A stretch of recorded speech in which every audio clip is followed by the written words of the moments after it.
the Creepy Kentucky movie from DEADPIT Radio. Today on the video, I have a very cool, special, and rare unboxing from good friend of the show, Ben. Shot me a message on Instagram.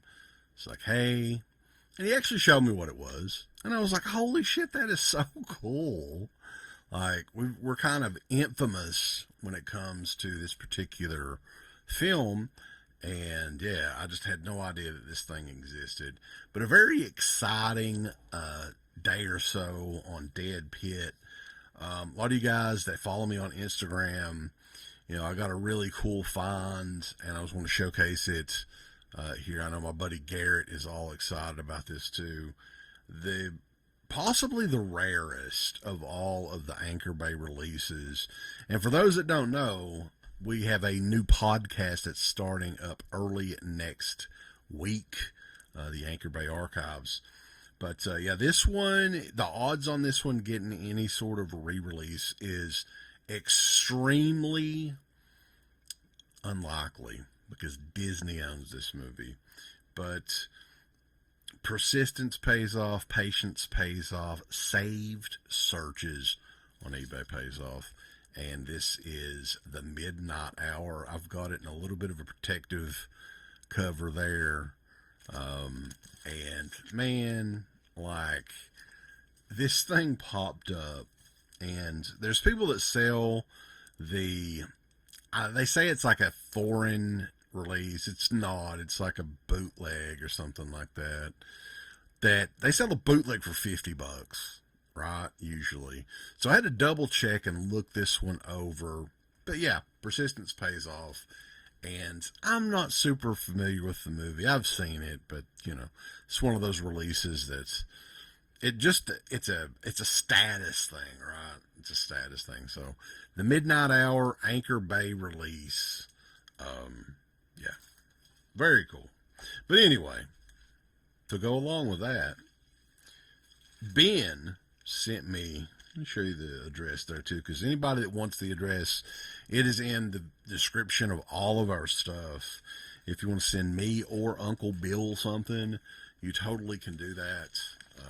And we actually recommend it because we've had a P.O. box for the past 5 years or so that doesn't really get used a whole lot.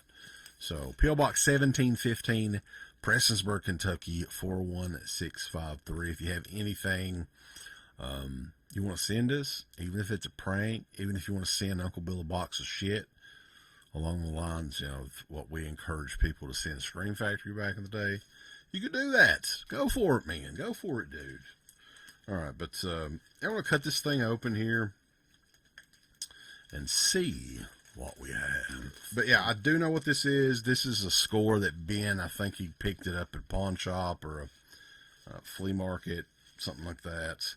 And yeah, it's a little beat up and everything, but that's not the point.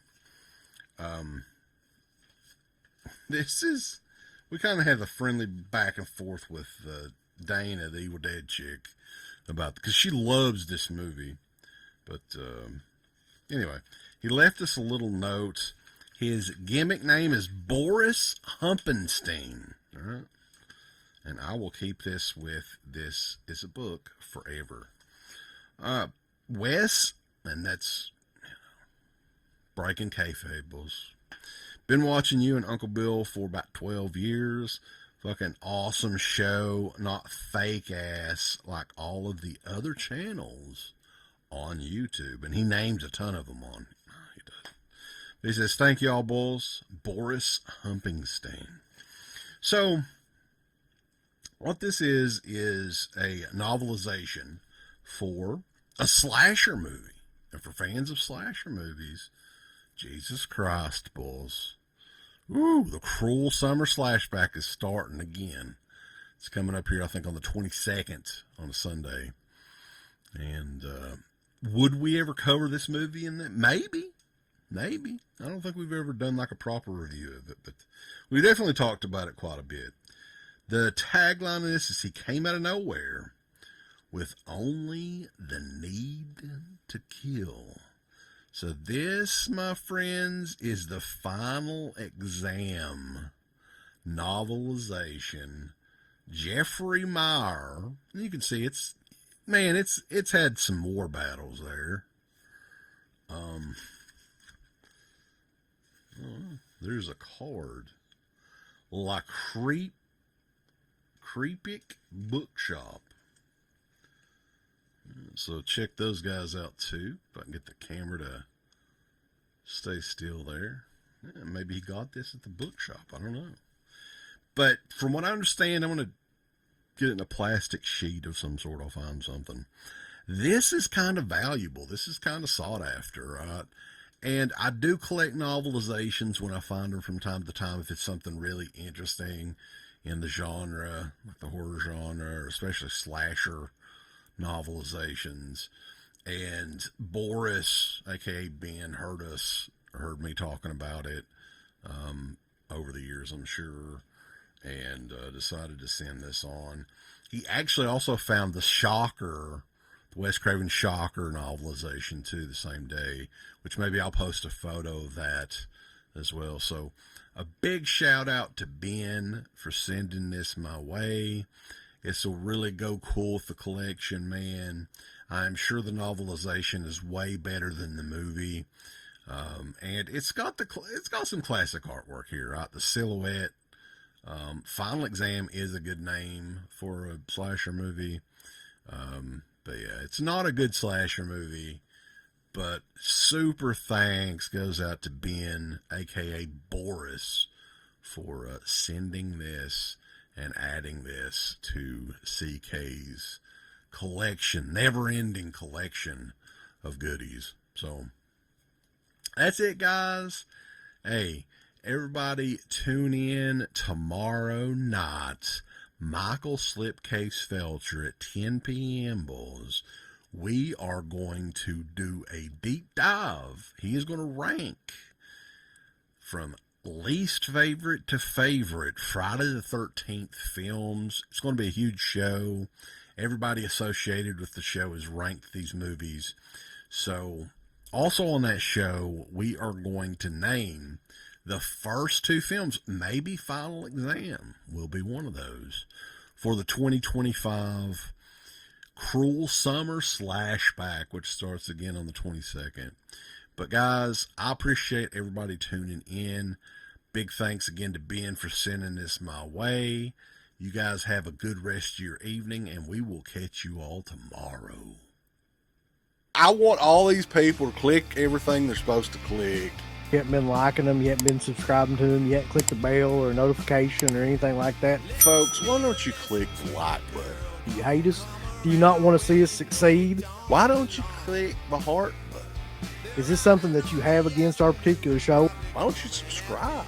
You should click on one of them buttons right now if you want us to continue to bring greatness into your life. There's all kinds of wonderful shirts over at shop.deadpit.com. Simply the best horror shirts. On TeePublic, there are others, but they all suck. You can get some Dead Pit Radio shirts. You can get Last Out on the Left. The Hills Have Eyes. Texas Chainsaw. Oh, wait, you can't say Texas Chainsaw. All kinds of shirts, folks. You're gonna love them. Shop.deadpit.com. Special thanks goes out to our supporters on Patreon. You know what kind of stuff you can get on Patreon, Uncle Bill, starting at only $1 a month? What's that? Access to every Dead Pit show since 2005.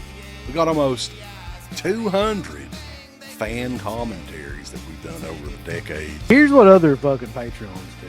They're like, hey, give us money and then we'll let you see a video early that we're going to release like a fucking week from now, and then that's all we're going to give you. Meanwhile, we have a literal jukebox full of songs, thousands of reviews. I don't even know how many shows are up on there now that we've done over the years. Hundreds of thousands. You need to figure this out now and subscribe to us on Patreon and YouTube and Instagram and help us to 1 million. The road to 1 million subscribers starts today. So DEADPIT on Patreon.com. Join today. Tiers start at only $1, but I'd recommend at least the $10 tier. You can do 50. The stock market's crashing around us, folks, but send us money.